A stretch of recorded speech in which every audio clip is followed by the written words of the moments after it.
Welcome to Our Inner Wisdom. I'm your host, Charlie Lundholm. We are in some intense times right now, and we could all use help finding some balance and clarity. To help with that, I'll be sharing channeled messages, interviews, and discussions on a variety of topics designed to help you feel more grounded, calm, and connected to your source. I thank you so much for being here today. Now let's go tap into our inner wisdom. Hello and welcome. I'm going to change gears a little bit here and talk about something that is near and dear to a lot of our hearts, and that is our pets. And I'll give you a little backstory. About a year and a half ago, I got a call from my son, and basically he said, "Mom, you need dogs." We had lost both of our old dogs. I think they were both gone about a year before this call. And so we had been pet-free for a while, and there were some nice aspects to it, but the house was kind of empty. We were just talking about the possibility of getting more dogs, and then we got the call. He said that they were aware of these two dogs in their neighborhood that were being abused and really horribly mistreated and thrown in a cage with no food and water. I mean, it was pretty bad. And they were just going to go take care of them. You know, they were going to go get them, but they have a house full of animals that they've adopted. So they really couldn't take any more on. And the guy who had the dogs was just about to go dump them on the street. This was post-COVID. Everyone had gone out and adopted dogs and cats, and then once they had to go back into the office, apparently they took them to the shelters, and so the shelters are absolutely full, so they don't have any room. So this guy that owned these two dogs was just going to go dump them on the side of the road, which would have been horrible. My son got them and brought them to us, and they were skinny and scared, and we spent the first 6 months with them trying to just let them know that they were safe, let them know that they were loved, and trying to do everything we could to keep them from escaping, because that's all they wanted to do was get away, because that's all they knew was just try to get out, try to go away. And it was so funny. I took it so personally when they tried to escape, or when they did escape numerous times. Because I thought, oh my gosh, you guys have it made here. Why would you want to leave? So when somebody shared with me, this is just what they know, this is what they do, it made me feel better. It wasn't like, oh, we're trying to get away from you. We're not trying to get away from nice, cozy beds and consistent food and lots of love. So their names are Buddy and Gemma, brother and sister. Now, the boy, he turned around very quickly. He's basically turned into a big love bug. He still has moments where he's scared, but he's doing pretty good. And as an intuitive, I would try to kind of connect with them and maybe see what was going on and how we could best help them. I was doing Reiki on them, and I could connect with him. I could get his story. I could hear that he was sad because I guess they were raised with kids and he missed the little boy. So there was some sadness there and he was still unsure. So we just kind of worked through that. And like I said, he's turned around. He's a totally different dog. Now his sister is a different story. She's remained much more on guard. She would pick fights with him. She actually tried to bite me a couple of times. My dad was a veterinarian, and he always told us that, you just don't live with a biting dog. Life's too short to have a mean dog. And so my first response to her trying to bite and be mean was, I need to find you another home. I'm not going to deal with this. Not going to continue to try to help you and then just have you continue to be mean. And we did training and talked with people that dealt with mean dogs and scared dogs and rescue dogs, trying to get a handle on it. And again, I was trying to connect in intuitively. What can we do to help you? And she was a tough one. I could not connect in with her. Little bits here and there, but I just couldn't do it. And it was not pleasant. I really like having a drama-free house. My home is my sanctuary and all that. So to have this drama was not sitting right with me. So I was speaking with a friend of mine who knew of a woman. Her name's Barbara Mariano, and she is a pet intuitive. So I decided I needed help. And I gave her a call and I did a couple of sessions with her and got some insights into what was going on with Gemma and things that I hadn't been able to pick up on because I couldn't connect in with her. And finding out that her brother did not want her to go anywhere. So that kind of made my decision anyway. I really didn't want to get rid of her, but I really didn't want to get bitten either. So what I discovered was that my energy, my thoughts, my emotions, my beliefs, my upbringing, my patterns was playing a part.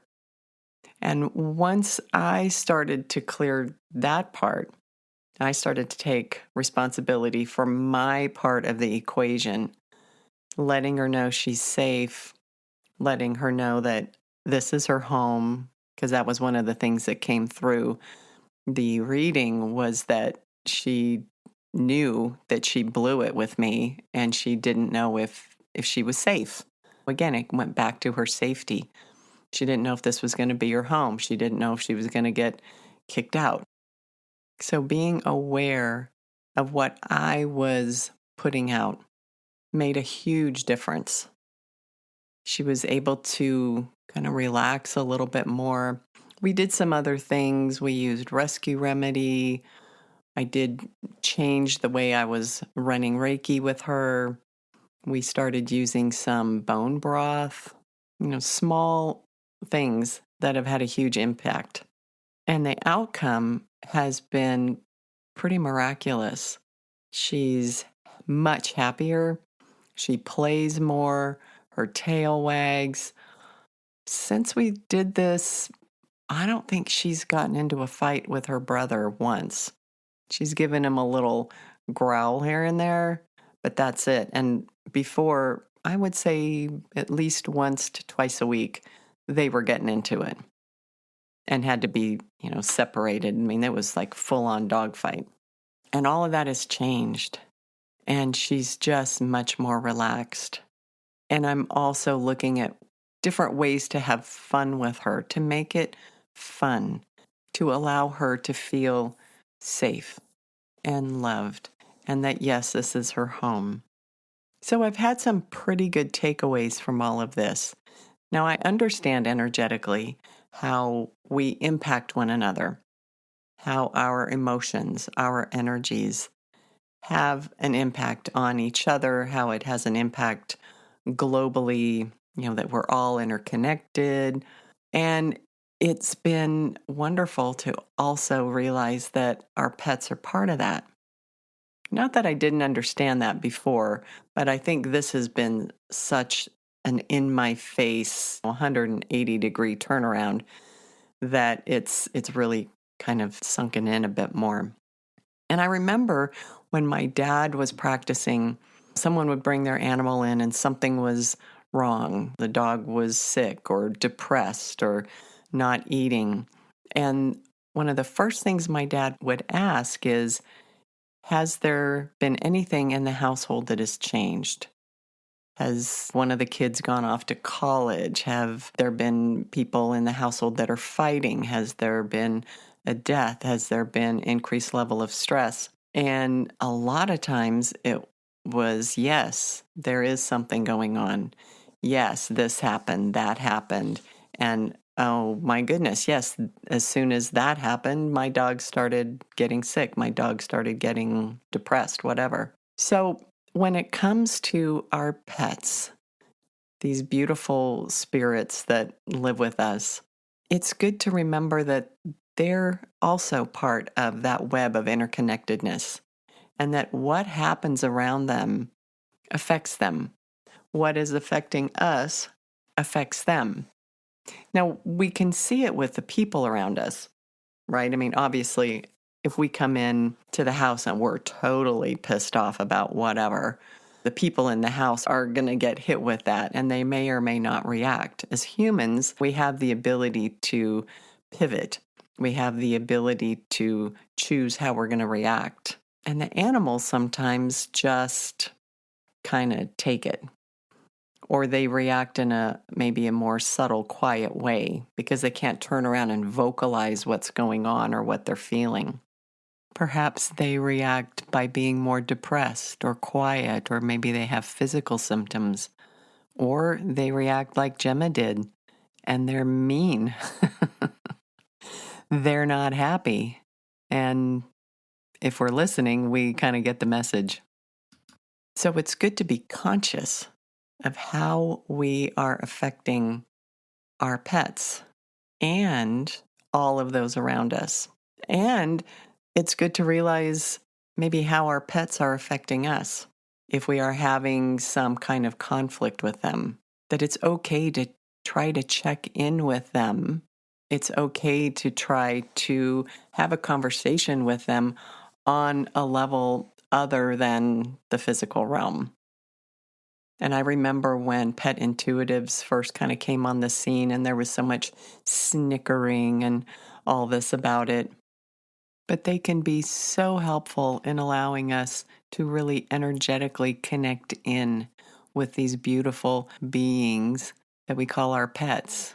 They're living, breathing beings with thoughts and feelings and emotions and patterns and beliefs, just like us. They just can't verbalize it. So why not get some help and bring in somebody who can have that communication, who can maybe give you some information that can help you have a better relationship with your pet. Now, if I could only get them to stop digging to China, then they'd be pretty perfect. But we're working on that. We're still a work in progress, all of us, right? So if you're interested in contacting Barbara Mariano, you can reach her at barbaramariano.com, or you can look online or get recommendations for other pet intuitives. But I'm so glad that I did it. Okay, thank you for listening, and I look forward to speaking with you next time. Thank you for listening. For more inspiration or to find out more about my work and upcoming classes, please visit ourinnerwisdom.com. And for beautiful crystals and minerals, please visit our sister site at earthgallery.com. Until next time, keep tapping in to your own inner wisdom.